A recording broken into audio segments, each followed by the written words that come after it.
ആരും അറിയാതെ അവനൊരു പെണ്ണിനെ വിളിച്ചോണ്ട് വന്നില്ലയോ എന്ന്. പിന്നെ എന്ത് സംരംഭം തുടങ്ങിയാലും വിജയിക്കത്തില്ലെന്നും ജോത്സ്യം പറഞ്ഞു. ഇനി നീ പറ, ജോത്സ്യം പറഞ്ഞത് ശരിയല്ലയോ? ശരിയാണല്ലോ. അമ്മ ഈ ജോത്സ്യനെ തന്നെയല്ലേ അവൻ ഗൾഫിൽ പോകുന്നതിന് മുമ്പ് കാണാൻ പോയത് അല്ലേ? അപ്പൊ എന്താ പറഞ്ഞത് ജോത്സ്യന്റെ അടുത്ത്? അവൻ ഗൾഫിൽ പോവാണ്, അത് നോക്കാൻ വന്നതാണെന്ന് അല്ലേ? അല്ലേ? പിന്നെ അവൻ ഗൾഫിൽ നിന്ന് തിരിച്ചു വന്നപ്പോ അമ്മ ഈ ജോത്സ്യനെ തന്നെയല്ലേ കാണാൻ പോയത്? ഞാൻ കാണാൻ പോയില്ലടി, വിളിച്ചു ചോദിച്ചതേ ഉള്ളൂ. അപ്പൊ എന്താ പറഞ്ഞത്? ഞാൻ അന്നേരം അങ്ങ് പറഞ്ഞു ശ്രീകുട്ടൻ വന്ന കാര്യവും പിന്നെ ഗൗരിയെ വിളിച്ചോണ്ട് വന്ന കാര്യവും ഒക്കെ ഞാൻ പറഞ്ഞു. ഓക്കെ. ഈ ജോത്സ്യനെ ഫസ്റ്റ് ടൈം കാണാൻ പോകുമ്പോ വീട്ടിലെ എല്ലാ വിശേഷവും അയാളുടെ അടുത്ത് വിളമ്പും.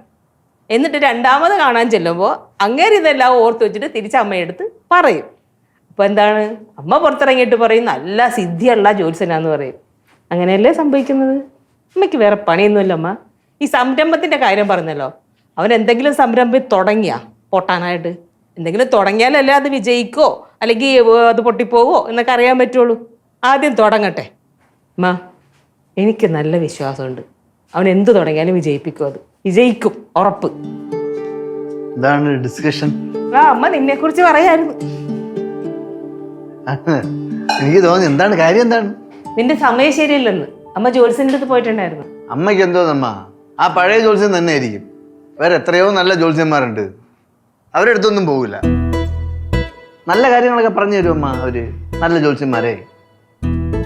ഇയാൾക്കാണെന്നുണ്ടെങ്കിൽ എന്റെ എല്ലാ കാര്യങ്ങളും അറിയാം.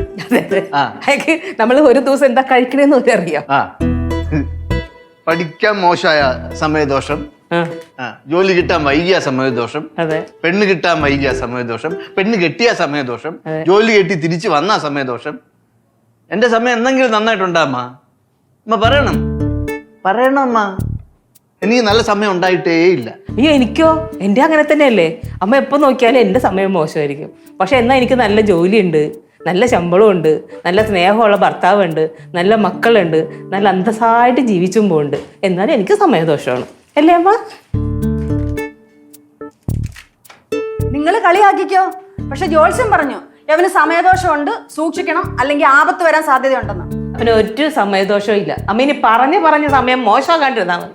ഞാൻ പറയാനുള്ളത് പറഞ്ഞു, സൂക്ഷിച്ചാ ദുഃഖിക്കണ്ട. നീ ഇതൊന്നും കാര്യമാക്കണം, നീ ഇതിന്റെ കാര്യം നോക്കും. ഇതൊക്കെ ആര് മൈൻഡ് ചെയ്യാൻ വേണ്ടി? ഞാനേ എൻ്റെ ഒരു ഫ്രണ്ടിനെ കണ്ടിട്ട് വരാം. പിന്നെ ബസ്സിൽ പോണോ, നടന്നു പോണോ, അതോ സൈക്കിളിൽ പോണോ, എങ്ങനെ പോണം? കാറിൽ പോട്ടാ? ഇന്ന് വേണ്ട, കുതിരപ്പുറത്ത് പോ. കുതിരപ്പുറത്ത് പോ, അതായിരിക്കും നല്ലത്. സൂക്ഷിച്ച് പോയിട്ട് വരാമേ അമ്മ. ശ്രീകുട്ട, കുതിരയുടെ മോളിൽ കയറണ്ട, അല്ലാതെ സാങ്കല്പിക കുതിര ഉണ്ടല്ലോ, അങ്ങനെ പോയാ മതിയാ. കണ്ടോ, അവനെന്നെ കളിയാക്കിയിട്ടല്ലോടി പോയേ. അല്ല അമ്മ, ഇങ്ങനെ പറഞ്ഞു പോവമ്മ, കളിയാക്കിയതല്ല.